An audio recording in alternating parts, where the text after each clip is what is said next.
bienvenue sur Universel Congo News TV. Vous tous qui êtes branchés à ce moment, éparpillés dans le monde entier, je vous salue au nom du Congo démocratique. Voilà, aujourd'hui nous sommes là pour parler de tout ce qui se déroule sur la plateforme politicienne du Congo démocratique. Voilà, nous avons remarqué, vous verrez, vous et moi, que ça a un peu encore bougé. Comme j'ai toujours eu l'habitude de vous dire que les matières proviennent de chez nous. On ne peut pas inventer encore des trucs aussi longtemps qu'ils n'ont pas encore laissé tomber quelques erreurs, bien étaler leurs bêtises comme toujours ils ont eu l'habitude de les faire. Et aujourd'hui, nous sommes vraiment contents de ce que les Congolais ont parvenu à accomplir comme mission à Doha, au Qatar, concernant les accords avec le M23 et l'Alliance Fleuve Congo de Nanga. Bravo, bravo, bravo les Congolais, bravo, bravo et merci Dieu le Tout-Puissant parce qu'il était de notre côté avec l'appui des États-Unis d'Amérique, malgré les tirages des ficelles dans l'ombre des Français et tous ces gens-là, des républicains américains qui ont soutenu les Rwandais pendant plusieurs années avec les clans de Clinton. Tous sont tombés dans l'eau. Tous! Ils seront écrasés comme les Égyptiens qui seront effacés et l'histoire ne retiendra que des contes.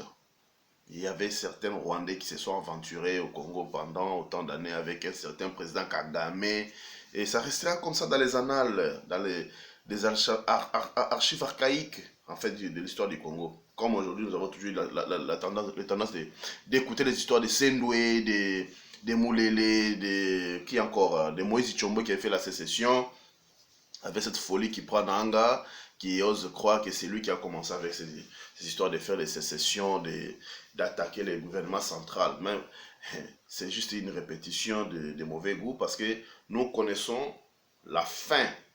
Mieux vaut la fin d'une chose que son commencement. Et voilà là où nous y sommes avec Paul Kagame. Et toute sa jeunesse, il croyait qu'il va conquérir le Congo. Il croyait qu'en tuant les Congolais, en les humiliant, en faisant tout ce qu'il a fait pour, n'est-ce pas, assiéger les Congolais, il aurait découpé l'Est du Congo et l'annexé facilement au Rwanda. Mais ce qui n'est pas un truc facile parce que la terre congolaise, elle est tellement codée, cryptée, sacré et spirituel. Donc vous ne pouvez pas venir couper un petit morceau du Congo sans pourtant demander l'autorisation à Dieu. Car c'est Dieu qui a destiné cette terre comme ça. Posez-vous la question, qu'est-ce qui s'est passé? Comment le Congo est devenu? Regardez même sa carte géographique, son petit dessin, c'est comme les Z.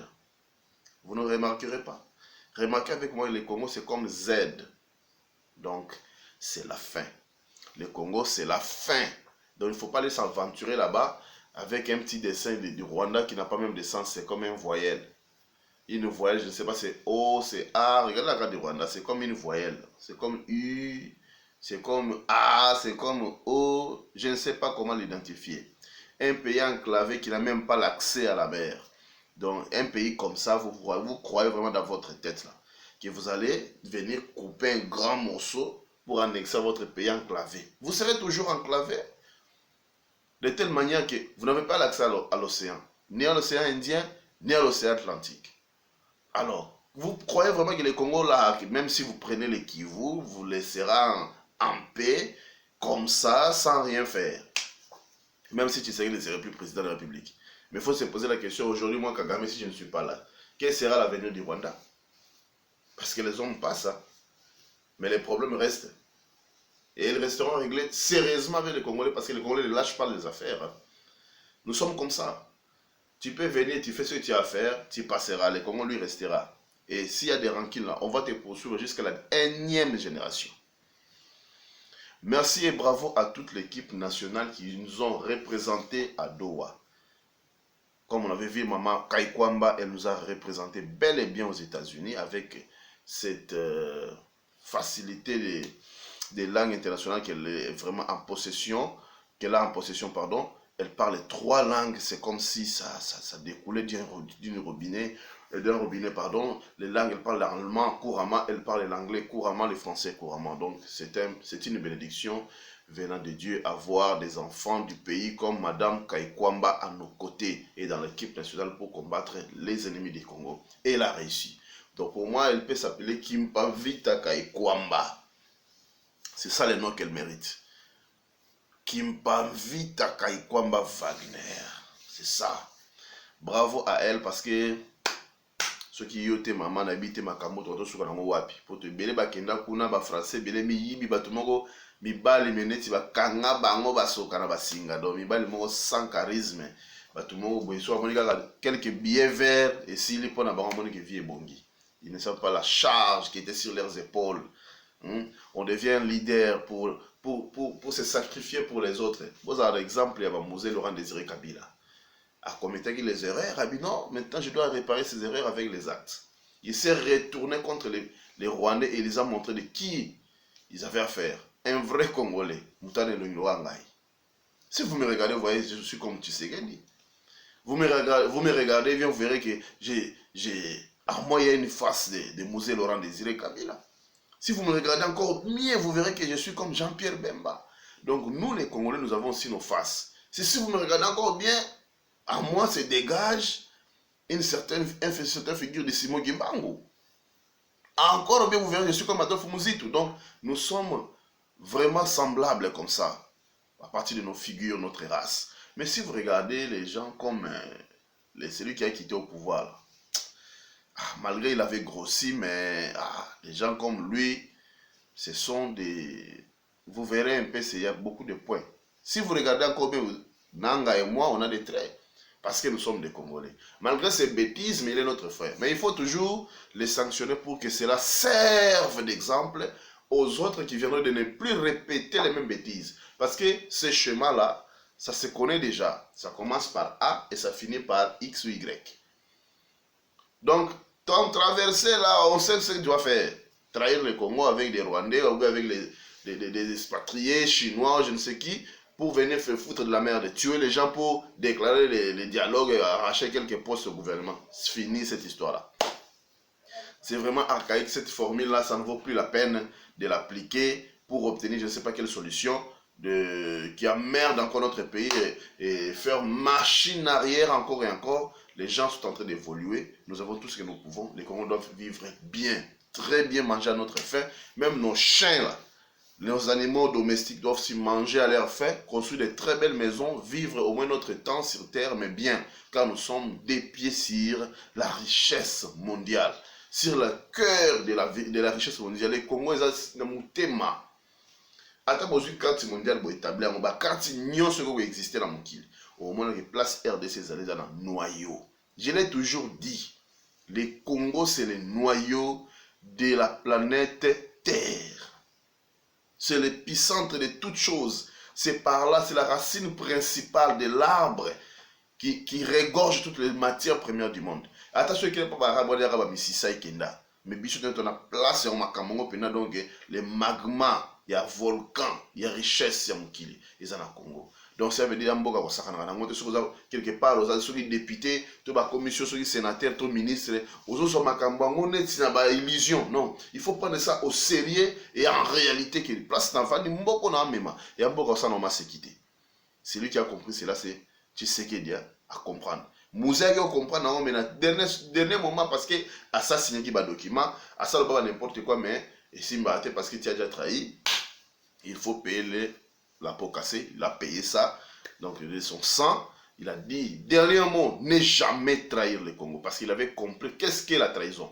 Mais Nanga jusque là ça n'a qu'à y a quitté, il y a pas illusion, Nanga tu seras mort, le cul en l'air, la bouche aberte notre bana portugais la bouche aberte donc non polele do anzizi ba okota yo e bembeno ko yoka soni parce que oza zéro ngana mona Congo naza na possibilité so zaida na ba institution minene o manipuler qui ba benga ki ba non respecté en tant qu'un pasteur siko o se dévoiler la face yo moko au moins ko za aventurier na ba passer ba mema ki yo ba ngo so ba aventurier donc ba passer sur Congo boza ba aventurier.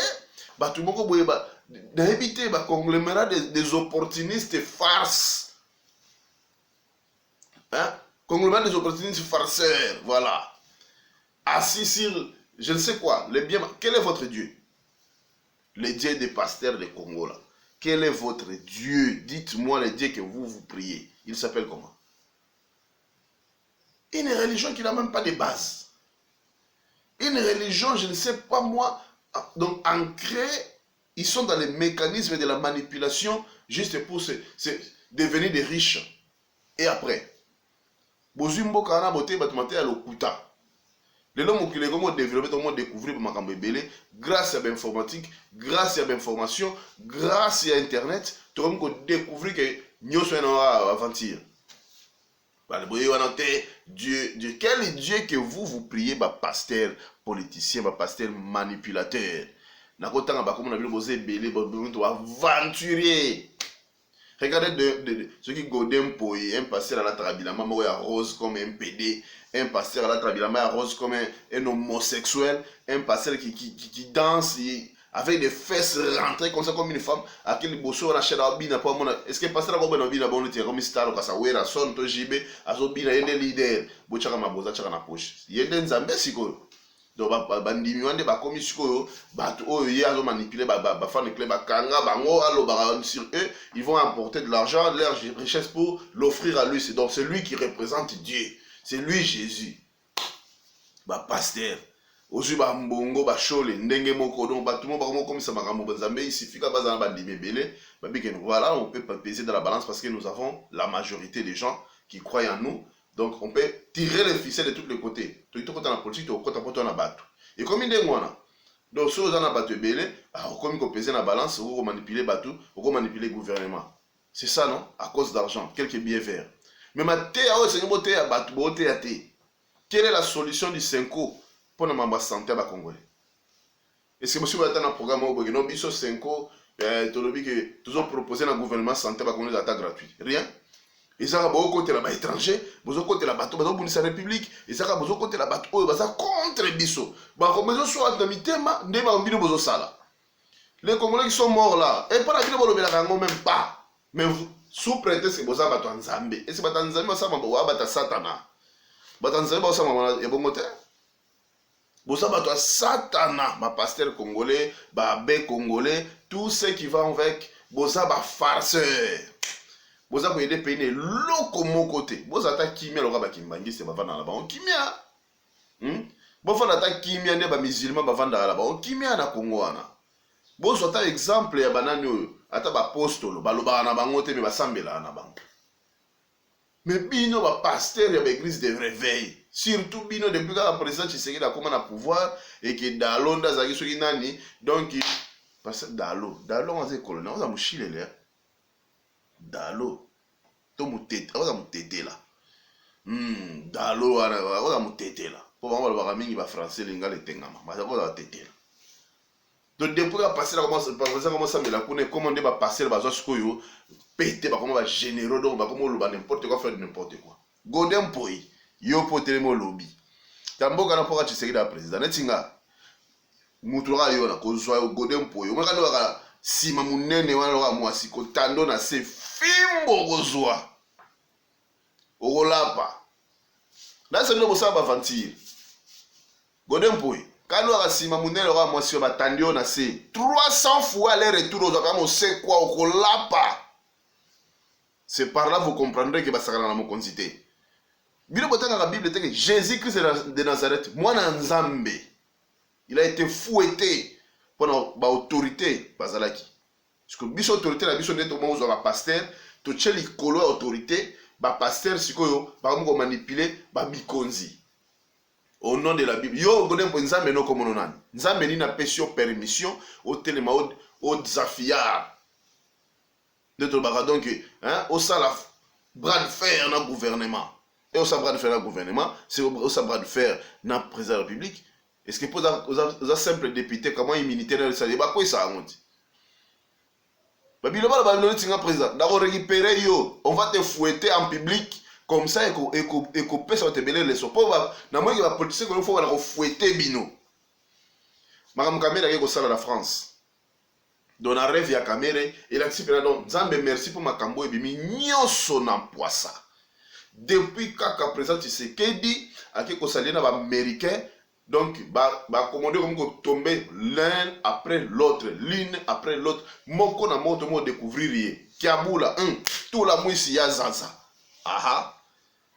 Na yo pe kiabula. Nzoka zo zalaka na yo tout rwandais. Pe soko tali bala ba mbuzu ba likobo, lora bi ba genou.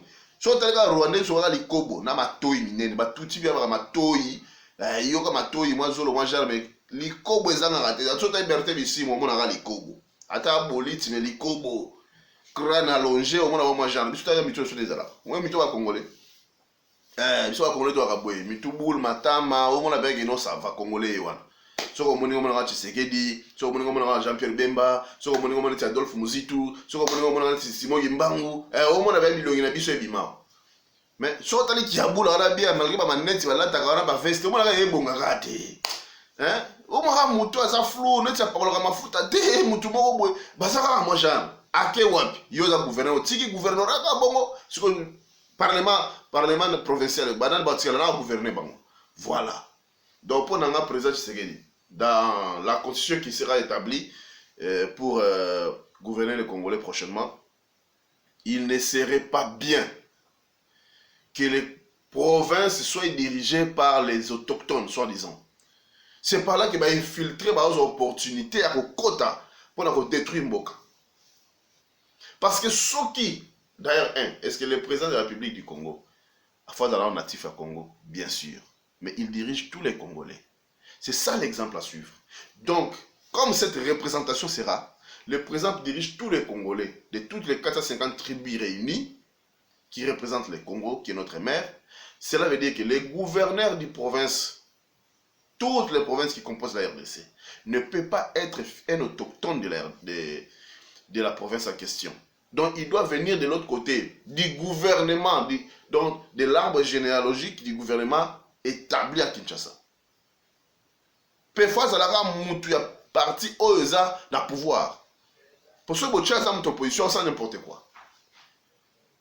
Nakatanga kuna bozo ba gouverneur bene ya Mungala, bocheli bango kuna. Siko ba balo basusu. Un Mungala qui est d'abord un Congolais venant de l'UDPS à travers une idéologie directe du président de la République. Ça n'a rien à voir na ba soi-disant ba rando na bino ben quelques rancunes de Katangé, je ne sais pas, parce que au Katanga ils sont divisés, il y a plusieurs tribus là-bas. C'est pas tout le monde le Katangé, Katanga c'est un territoire qui regorge plusieurs tribus, dont les Balubakat et les Kolabamouze Moussoussonini. Les Balunda, ce sont eux qui dominent. Et bon, bah, tikali wana ba Bembe, ba Ota ba Zambi, ba Musumbwa, ba Eke. Il y en a beaucoup là-bas. Ils sont nombreux, les Bachokwe, tout ça. Bah, yo raté. Mais vous verrez que ba o bazakuna, baka on attend mi balewana basani basa trop dominant. Vous comprenez? Alors faut dire que Mungala moko akekuna gouverneur ya Grand Katanga. Il dit au Katanga, lo Mami, Tanganyika. Non. Il y a Katanga, mais avec plusieurs territoires. C'est comme ça que tu développes un peu la. Ça ne vaut pas la peine d'avoir beaucoup de provinces comme Yambrouyema. Katanga et Zaka Moko, mais décentralisé en territoire. Il faut avoir l'administrateur du territoire. Bangonde banokolande na maka batu nyonso wacha ba administrateur ba kozala pe ba autochtone na mboka anate ndenge moko ezala na Kasai, ndenge moko ezala na Bandundu, ndenge moko ezala na Grand Kivu, ndenge moko ezala na Grand Province Orientale, na Grand Équateur, na donc ba province so minene kozala ndenge wana bongo nde bomona ke buzobo ekosila bozu gouvernement ya Congo central boche mu Congo ele boche mu Congo azama msusu mu Mbata o aza soki ba msusu muyombe sikoyo omona bayombe mamsusu bayoka na biente na bandibu allez entre bango kuna e bandi ko tchaba étincelle pour ba théâtre mo ba buzo ba mauvais goût mais so bozu muluba boche kuna gouverneur ya Congo central auti na IDPS avec idéologie oyo ya vision chef de l'état au moins ba buzo boy kozala te. Voilà. Ba notable là-bas Congo ba se réunir toujours pour trouver ba solution. Ce sera bien. Toi diriger Congo, ndenge Belgique ça va diriger parce que leur roi n'est jamais été belge. Roi ba belge à Belge té. Ceux boye ba raté roi ba belge allemand. A descendance à Octavon Bismarck. Entre les Wallons et les Flamands ne s'entendent pas. Alors pour ça diriger, vous me dites on va ça va descendre quelques jours sans gouvernement parce que Quand on a poste à premier ministre, il y a un problème là-bas. Un petit pays, mais il va avoir sur 3 tribus, mais c'est tout un problème. Donc, si on a bien, Belgique a alors Rwanda, Union européenne. Mais Rwanda n'a pas de taille, il peut avoir un nombre d'ethnies. Vous comprenez? Mais bah on a raté le rabat tout tina ba ou ba non. Il y a bango d'arabe tout maman diplomatique et politique. Pour le Lugana na diriger nani. Mais sinon ba raté le rabat tout ba éradiquer ba ninga ba batika là. Te na mukile kenda bongo te. Boza na droit wana te à tirer ba vie ba ninga po bino botika na mukilio. Non, mukili ba yaka vanda na ba ninga kota na idéologie beaucoup mais la bobala na boza ensemble. Yoko ya to le bagoza spécial tout spécialité. Osa mutu mwana kotaloka boye bwana bien te basi na bino basima minene me ki bagute bamalili batote kitoko mwa parente na kati bamabe alors bamabe comme ça bamalili bapio basi batuti bomona te aza nsima munene bapio bamalili te bamoto te bacongolais ba vrai chéri bamoto moko do satike kitoko bao bakende kuna bayebi mama aloba kamera ake kotraire le Congo. Vraiment mutuwa kamere ake koyambana na tuti bandeko na bayambi na bamone yambeli na bango satike ya batuti rwandais pe ba français baloba le président du Congo ba bosani tondene est-ce que président du Congo za kamere boasir kamere olota ka fort vieux kobuka na te tozana lisu likwa lisu kutu neza bopesi sur matière ya to landelo sko bien mwana micho wada na ligne de mire yambalo ko échapper te o sepela oko sepela toko sepelisa yo kamere loka yo ngo prouver que wa danser tuna kabila chef na bino asuka api tuna kabila chef na bino asuka api mbangu na zamba zongi na nzela yelaki ero bayeba litalala ka wapi ala mukela ka wapi po mukolo pe ko liwe ekutana na ye ayeba lité parce que yo loko pe bimisi na grand poisson olobi kete ngai yo ne kamere je vais faire la face à Tshisekedi ta bon comme on est nani fachi béton webi béton pesa combien de kilos béton yo si kombo ba mutu pamba bano moni loka yuma grand maître fachi béton non kala nzambe bo sala bato apesi apparence moko ka sa mutu moko boye aza super mou non nzoka na kati grand koi wa mwa muluba ti bo salere wa mwa muluba yo kamere oyebani sensité mutu loka pastèque otengai kamere kamlwange nyingi kingi tata na yo toyebite koto bimela toyebite bandeko na yo atake tomona ke no tomone ka mamo kamere yango bino bato bokweyaka na parachute bokweyika boye to mabele fungami bobimaka to ndeni kame mutu fo bayeba yo botanga na bainiki na bepoko wana boza ba rwandais subitement kaka bila zu pouvoir boko mamo yango mona infiltration oyo ifala kaka ezala po biso bakongole tofungo mapenza nde tofungami lelo toyebi biso kosurveille bino na tokontrole bino na moindre détail toyebi baprovince nyonso ekota bainfiltre bo bamituna na esalaka bien te omina masanga mingi toyebi bino kuna nde tokogere bino bien bacongolais de père et de mère ya ouest tokosokipe na bino très bien jusqu'à tel point que boko changer mentalité bo rejoindre camp ya bacongolais oyo toza pure bacongolais oyo tozaka de père et de mère ya solo tokaka souci soki na este kuna babomande biso koto tozozanga pongi mais sotandebitaki bakatange soki baboma bakinois bango basepelaka kutu bakinois onde kinois azalaka te les katangais de villageois que vous êtes mentalement parlant kinois azalaka te kinois azalaka te au peuple kinois ça n'existe pas Kinois azalaka te bocha na mutu na bino Kinshasa est un territoire où ils ont représenté les 450 ethnies du Congo parce que c'est notre capitale parce que sur la carte ba kinois ba soirée bazali na carte ba kinois ba loba bazali belé na carte ba kinois ba Congo bazakuna na carte ba kinois même bato est bazana kati et yo ba kinois zali ezekolo comment na kinois ezalaka ta bato yo bazala ermo ameli soki tembo soki tiribo soki ne balo sa bino cerveau. Arrêtez avec ces appellations-là. Quinois, quand tu appelles quinois parce que tu es né là-bas, tu es grandi là-bas, c'est normal. Les gens parisiens, new-yorkais, voilà. Mais quinois dans le sens tribal, non, ça n'existe pas. Tribu, moi, comme on quinois, ils ont raté. Quinois, c'est un territoire à Congolais, Yaka, Kota, Tonga, Vanda, et Zepanayo. Yo so na kiba kino ba tribalisme ne polo na oteo na te. Kino ala moi ba shemo ka matumuli ka benga ka yo amboka tie. Ota province mais na ba blague na biso. Mais so na mbongo na ba bengo su grand prêtre bon sa commission. Ba kino to ka bien. To ba tumo to mitema bete.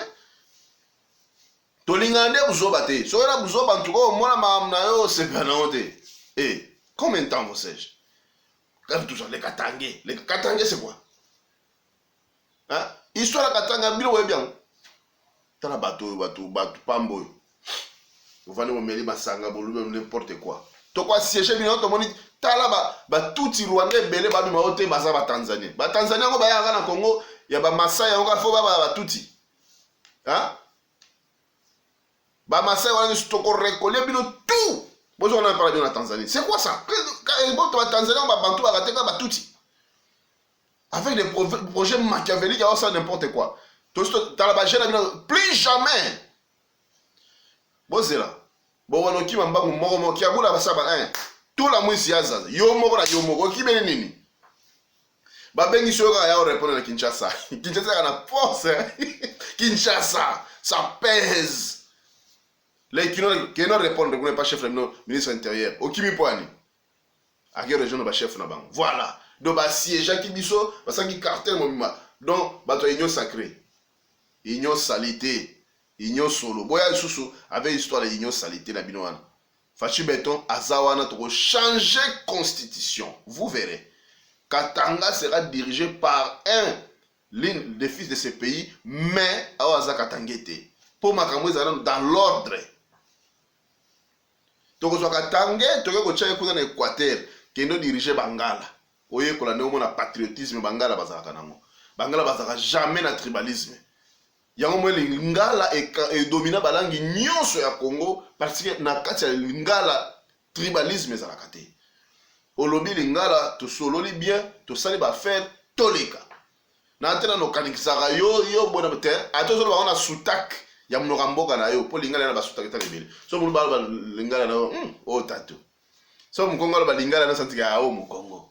So pe mu yaka tom tabandu na balingala na yo santike oyo mu yaka même Katangé so balingala santike oyo bena Katangé mais ta ko so balingala et ça passe même na France comme on ango ba accent est différent mon accord ce soir le français na santike moi qui corse à la kati hein un breton so le français na santike oh moi qui breton les à la kati mais so le même marseillais pe so français na accent marseillais les à la kati donc ils a bongo ne pe lingala na biso ezali lingala ya l'unique langue oyo ezokoka pona ba mesure nyonso ya congolais. Donc Katangé qui est dirigé Bangala kuna eboko sentir ba ndenge ba noko bazala o sepela. Mukongo kendo dirigé ba Swahili ya Este. Wala bena Mukongo fa dirigé bango. Yo mutu ya Este. Oye place to tiayo.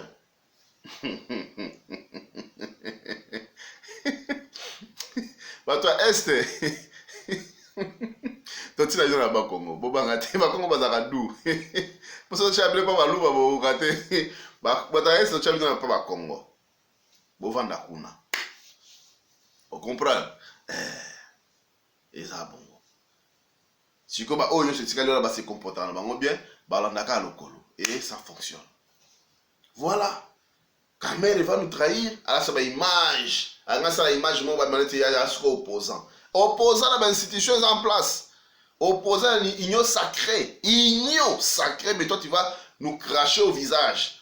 Avec ma chef d'abord français, on va utiliser. T'as des ambassadeurs moi. Alors c'est corridor mobile. Donc les Français qui tiraient les ficelles, bah on a bagé sima Rwandais, Kagame, Kagame, tout ça. Bah on a besoin d'investir pas Museveni avec Total Énergie. Vous voyez non? C'est leur chef. Mais devant les États-Unis, la France n'a pas de poids. C'est les États-Unis qui est le chef. Le Congo, tellement il est gros, il est grand. Il faut coopérer quand on est grand. Trop coopérer dans le pays, la France, la superficie est à 4 fois dans le Congo. Il faut coopérer dans le au biso Congo, il est à 4 fois chez eux. C'est dans les 2 345 000 km², 410, c'est à Boussanaki. Mais les États-Unis, c'est dans les 9 millions quelque chose. Au monde, niveau de la superficie à pays, les États-Unis, c'est les 9 millions. C'est dans les 2 345 410 km². Voilà. Donc, biso faut coopérer dans les États-Unis. toko coopérer na France te na terme mbongo wana mbongo apia Congo te Congo na mbongo koleka France po ba Congolais baza ki di ba boko ta ba idéologie na bango na ba mystique na bango ba franc-maçonnerie ba français ba grande loge du Congo la grande loge de la France te boke na kuna te ba chino ba franc-maçon te ba chino ba Illuminati te metane ba tomboli Chine et bon biso to fani likola nini et c'est ba kimbangiste ba pe ba kimbangiste te siko ba gouvernement Congolais bo fani likola nini bo bima na biloko na bango na ba Illuminati sa bango te kuna bozaka bana okuta ba bada banguvulu bada likona bino bano konza bino déjà spirituellement et boya économiquement bolo bani liboso na bango vous comprenez donc faut to coopérer na bato ba États-Unis d'Amérique ou coopérer avec un grand nga pour la bien faut avoir ba petit na biso ba petit États-Unis d'Amérique ça rien faut ba grand numéro 1 bongo ya bongo batia premier ba la technologie to développer on zame mtatiango eko silaka nango pété parce que loko yoso nzamba tia esilaka nango te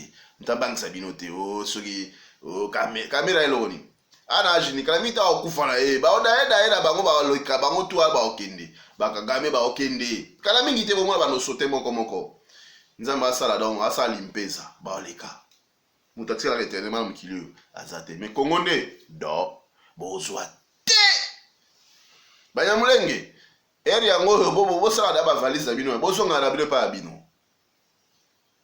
makambo ebonga te ba Congolais bana konda ya fo ba kufe bele likora bino FDLR ba tu bakima depuis 1994 ti lelo mwana no ya 2004 lo zambola boni 31 ans est-ce que yo ndokima na 40 ans okima na 20 ans okima na 35 ans wana gere salma na Rwanda ti lelo zakara makasa okebunda bana bazobota na kata zamba ba bomana no soki comme 400 000 bato bakosela bango bakosela musée ora de Kabila to mona ba massacre non o Kagame sala ba hutu na kamba réfugié est-ce que likama ba sala lobelango aboma ba hutu moni mwasi akufi me mwana tena mukona bomoi aboma batu boye ba FDLR basala kaka yo mwa ba FDLR maintenant so zo ba tuti ogere ochaka na Congo ochaka na Masisi ochaka boye boka ngote ba FDLR ba boma mituna bino ba FDLR ba mama na bino taraboke ba abonnez-vous commentez partagez cette émission